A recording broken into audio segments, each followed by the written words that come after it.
at this moment would be very strong if he has one. It's 18 up, but here comes that Arnhem, and it looks like it's going to be unmolested with, and indeed, he's going to have to take it. That drops the score, 18 for Bertrand, 14 for Michael Loconto. Does he have the Armageddon? Apparently not. If he had it, I'm sure he would have cast it. No, he would have whipped that out by now, yeah. Yeah, interesting. So now this will be the second chance. He's taking his turn. Yeah. This is the second time he's land taxed here. That's 6 additional lands that he's been able to draw out of his library. Wow. Now that really hurts Bertrand's strategy for Loconto to be able to land tax like mad. Wow. Yeah. Shuffling up the cards. I mean, it's a 6-card advantage for Loconto.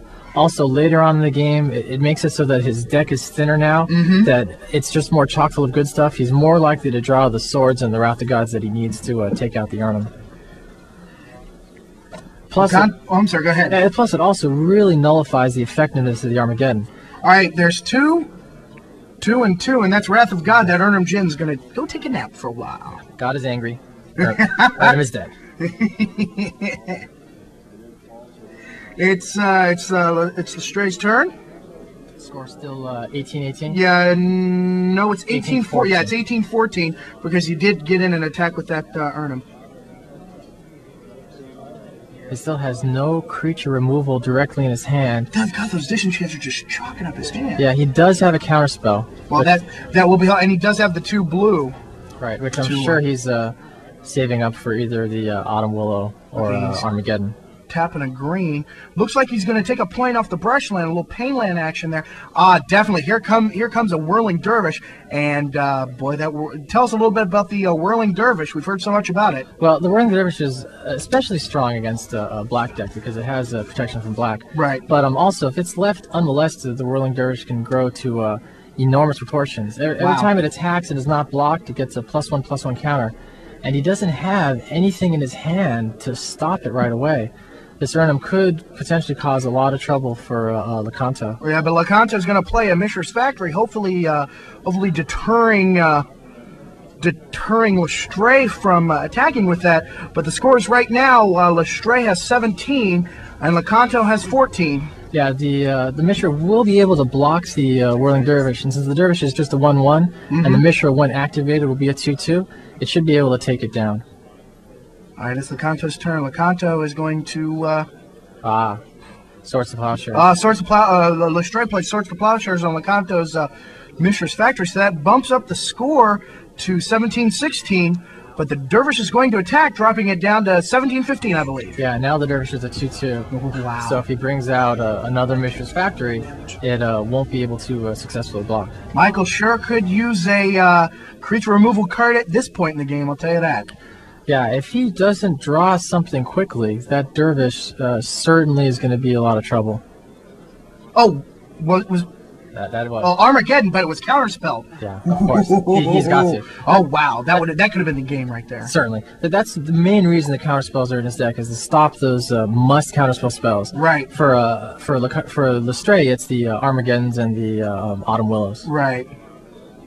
I believe he attacked with the Dervish again, so that drops the score to 17-13, and that Whirling Dervish is now a 3/3 critter. Yeah, he'll be dead in 3 turns unless he draws something to stop it. Wow. And he has nothing in his hand. Oh, boy. Well, he does covered his bear. Yeah, he does have a recall on the very left, so he could recall a Wrath of God. That or Swords to Plowshares or something. I don't think he's... he hasn't drawn a Swords to Plowshares yet. Oh, yeah, that was... my bad, that was Lestray. Yeah, it's a tough choice here. Does he... what does he recall? Or does he use the recall? Yeah. Does he get the Wrath of God for the Arnhem Jin? That's definitely a problem. Does he get a counterspell to stop an Armageddon, which would also be a serious problem? Well, he'll have to tap a minimum of 3 lands to get that out, right? And even though he has Wizard School in play, he needs 1 available mana of any color to turn it into the blue he needs for a counterspell. Right. Right. If he casts Recall, he won't be able to cast a counterspell this turn unless he plays another land. Wow. So he's tapping blue and 2 white. Yeah, it must be the Recall. Interesting. He has 2 choices here, really. 1, what from his hand does he want to sacrifice for the Recall? And 2, what card does he want to get back? Really, the only logical choices are the Wrath of God and the Counterspell. Yeah, so he's going to sacrifice the plains, and he's going to get back a counter spell. Interesting. Oh, and he plays an outer card waste. Right, so it gives him a little more land now. Well, also, that means he can also counterspell. Right, definitely. So here comes Bertrand. I wonder what he drew. All right, he's going to attack with the Whirling Dervish.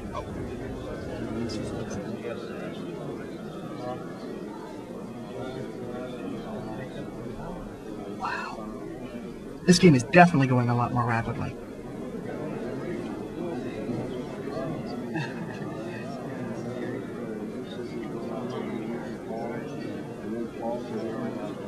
Oh, we can't see, but 2 more cards.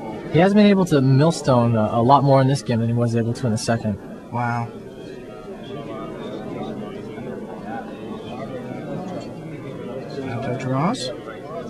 Draws another disenchant. Oh, that's his 4th disenchant. Wow, he all really 4 of them needs, came up fast. Yeah, that counterspell's not helping him out too much. He really needs a Wrath of God. Yeah, he plays a Mishra's Factory. The turn before, Lestray had played a Finhorn Elf.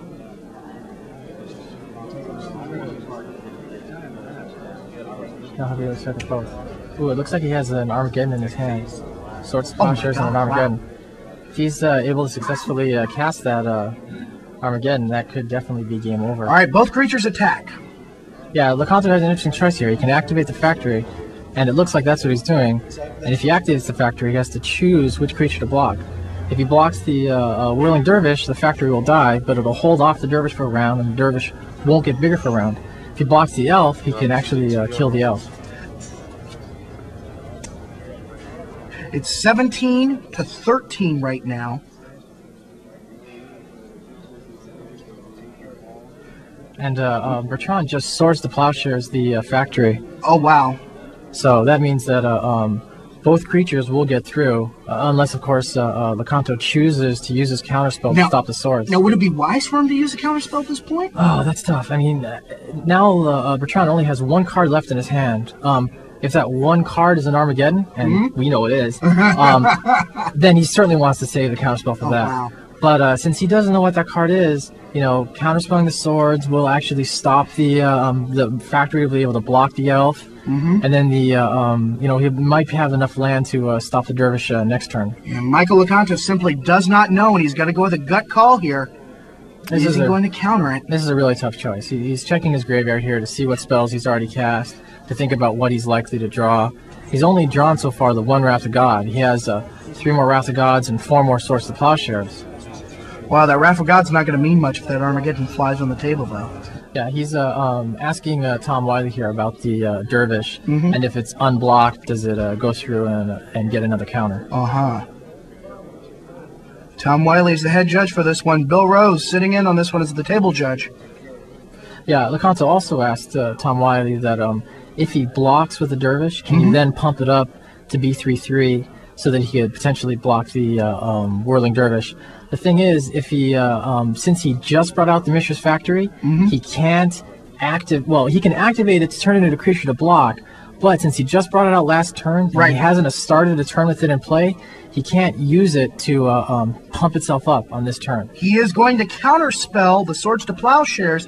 That leaves the Mishra's Factory in play. This may come back to haunt him, but we'll have to find out. Yeah, we'll see what happens. I mean, definitely Bertrand's going to cast the Armageddon. Yeah, he definitely, the light is green and the trap is clean on this one. Now Mike Loconto has to decide what he wants to block. What do you think he'll block? Oh, I think at this point he's going to stop the Elf, because if he blocks the Elf, he'll actually kill it. Right. If he blocks the Dervish, he could just stop it for a round, but his factory would go. And maybe hopefully he'll draw a Swords to Plowshare or something like that to take out the Dervish. He's going to need to draw something. Yeah, here he's asking Tom Wiley that can he tap the Mishra's Factory to pump it up to be a 3/3 creature, and what would happen if he does. If he did, it would be 3/3 and it would be tapped. So on defense, when a creature is blocking, if it's tapped, it deals no damage, but it still receives damage. However, technically, he can't even pump it up because he did turn it into a creature. Oh, and he really shouldn't be using the Mishra here to tap the Millstone, since the Mishra was a creature. The Dervish went through. It's now 17-10. Interesting. I think that one might have gotten by Tom Wiley. However, he did have the Wizard School out, so it was rather irrelevant. Yeah. Out comes Serrated Arrows. Serrated Arrows, interesting. It seemed like, did Bertrand not have the Armageddon in his hand? I don't know. I thought I saw an Armageddon there. If he'd had it, I'm sure he would have cast it. He might. If he has it, he'll probably do it next turn. This rated R is interesting. It'll be able to sort of keep the Dervish at a 3/3 level, at least for 3 turns. But after that, the Dervish will continue to